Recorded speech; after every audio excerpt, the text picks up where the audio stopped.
Donald Langham. I've been a union member for 63 years. My career began at International Paper Company in Mobile, Alabama. I retired as International Vice President of the United Steelworkers in 2008 and also as chairman, North American chairman for the AFL-CIO. The plant I worked in was International Paper Company in Mobile, Alabama. It was a major paper mill which employed about 3,000 people at the time I worked there. The plant was organized back in the early 30s as the International Brotherhood of Paper Makers. I also had a union of the International Brotherhood of Electrical Workers and the International Brotherhood of Pulp and Paper Workers Union. There was three international unions at the plant.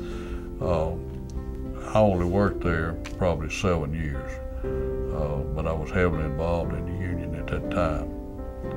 The way I got involved with the local union was that I was always interested in organized labor and history of organized labor, even in high school. And my folks, all my family, were members of organized labor. All my friends' parents who worked at the paper mill at that time were union members. And so I decided that I really didn't like the way some of the bosses talked to some of those older people. And so I kind of just started going to union meetings, being honest with you. And I really liked the way unions operated. I liked the democracy in unions. And so I decided that I wanted to run for a shop steward in my department. And I really politicked for it and got elected as shop steward. Well, the paper industry was well organized, especially in the South. I went to work for $2.63 an hour, if I recall. My first raise that the union negotiated with me was 1 cent an hour, and it was a big raise. The industry still was pretty well segregated so far as the employees are concerned. To give you an example, we had a rate for a female. We had a rate for a colored or black. In some cases spelled out black, some cases spelled out colored. And then we had a white male rate. We had 3 different rates in the labor agreement. And that was one of the things, the other thing that I got interested in, and I said that needed to be changed. Because I had friends, black people of color, friends that were baseball players and all that we played with when I was in high school. And they would come to work at the mill, for example, and they would put them down in the basement of the paper mill, and the white kids would get up on the paper machines or the finishing room where it made more money.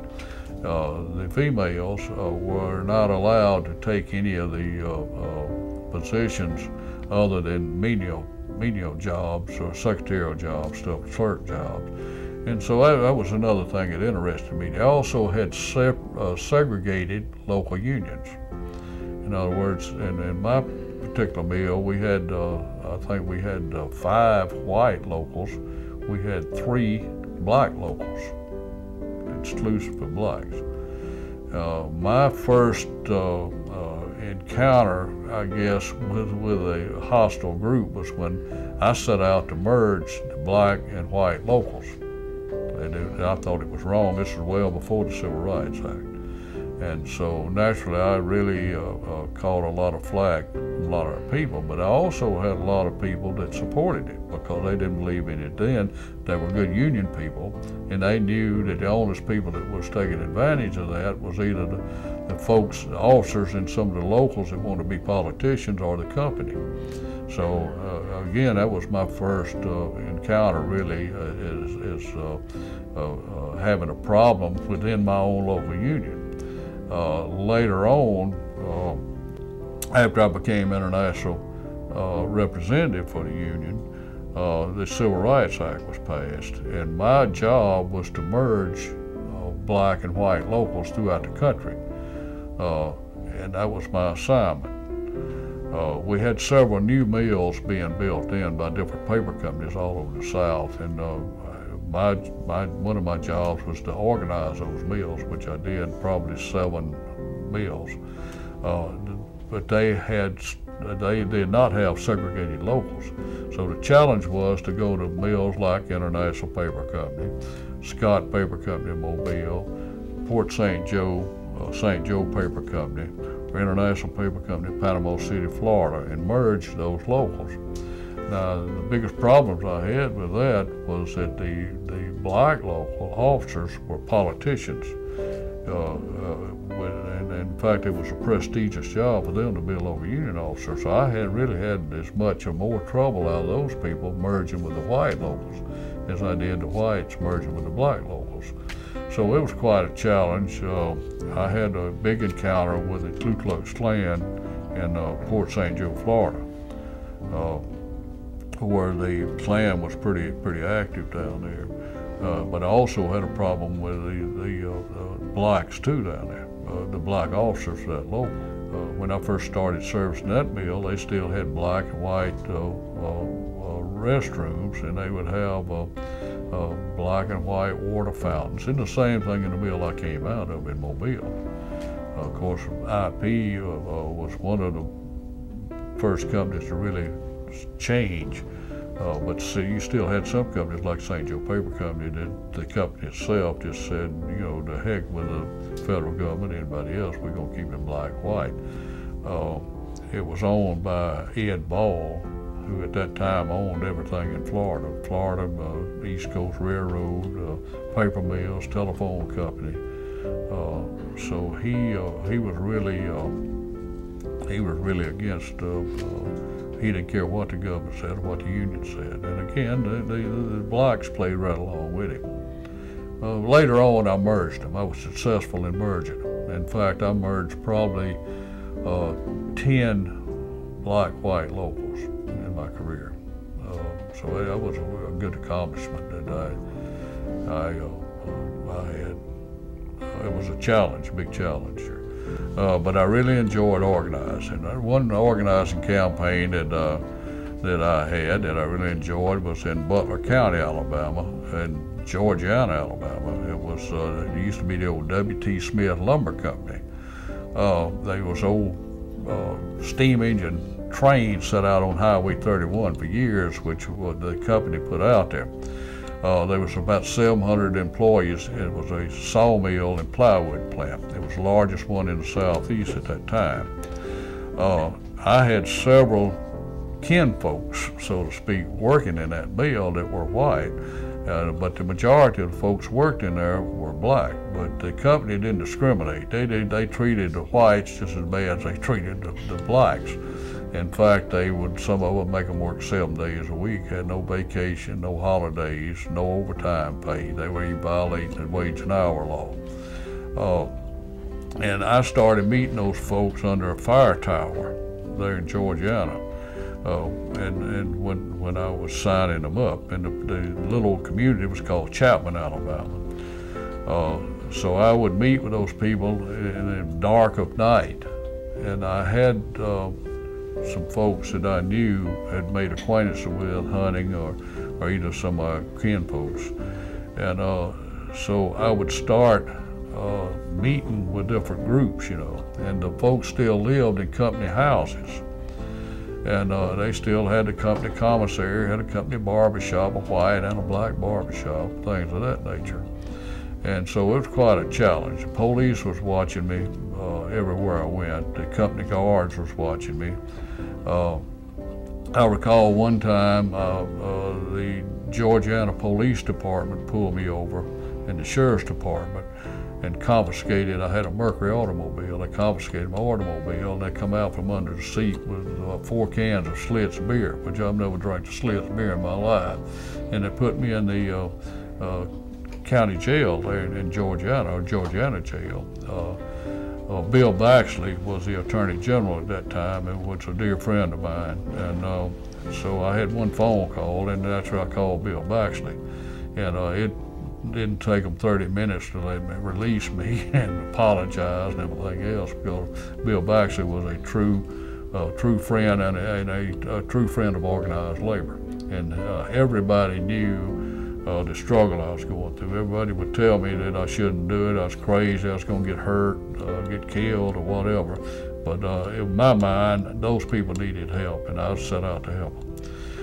The company, I petitioned for an election with the National Labor Relations Board, and the company at that time was bought out by Union Camp Corporation, which we represented Union Camp Corporation paper mills and corrugated box plants and sawmills all over the country. But they were determined that they were not going to organize that particular sawmill and plywood plant. It had been organized by the woodworkers way back in the 30s, and they had a strike, and a lot of people got killed and blowed up cars, houses, whatever. So anyhow, the company later on admitted they spent over $1 million at that time fighting the union. One time I recall, they shot all the windows out of the plant around the plant and blamed it on union violence. They had pictures or brochures of some of the old black folks standing out by what they call fire barrels, and somebody threw dynamite and then blew them up. One time they pulled a truck up in front of the plant and set it on fire, blamed that on union violence. At that time, I lived in Dothan, Alabama, which was about 100 miles from there. But I could not stay in that part of the country in a motel because of the fear, really fear for my life. So consequently, I went through the election, and I won the election. I won it 700 and something to 100 and something. I remember one lady, I was in the late night, I was signing up her husband. He was a maintenance guy out there, and he was an older fella, and he would take the union card, he'd look at it. It was in front of a fireplace. They turned the lights off because they didn't want anybody to see it. And he said, "Oh, that last strike, I lost everything I had," and my daddy did. And his wife stuck her head out of the kitchen and said, "Hell, you didn't have nothing then, you ain't got nothing now. You better listen to that boy." So I really got a thrill out of that. But again, I had to go into negotiations. Now, you got to remember, we were about 40, 50 miles up the road at Prattville, Alabama. We represented that company's paper mill, which those people in that plant at that time were making $50,000, $60,000 a year, high wages, high paid.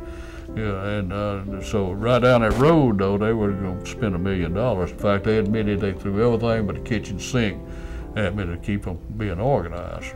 Well, yes, I met George Meany. In fact, I attended the George Meany Labor Institute in Baltimore. And of course, I met him. Richard Trump, who is now the international president, he used to be the president of the United Mine Workers.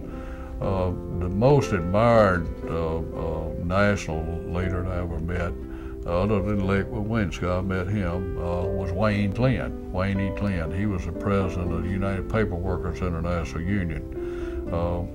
He didn't hire me, but I worked with him for years. And Wayne is still active up in Tennessee. And I used to travel worldwide with Wayne. He had the job that I subsequently had as North American chairman for the ICEM. But Wayne is probably the most admired union leader. Even though, again, I've met some famous union leaders and enjoyed meeting them and working with them over the years.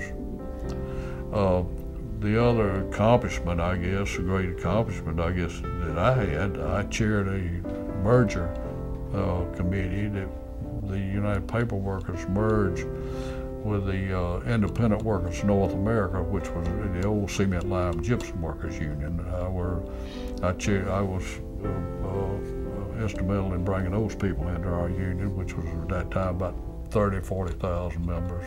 I was also on the committee merger with the Allied Industrial Workers, which is the original UAW, and brought them into the Paper Workers Union.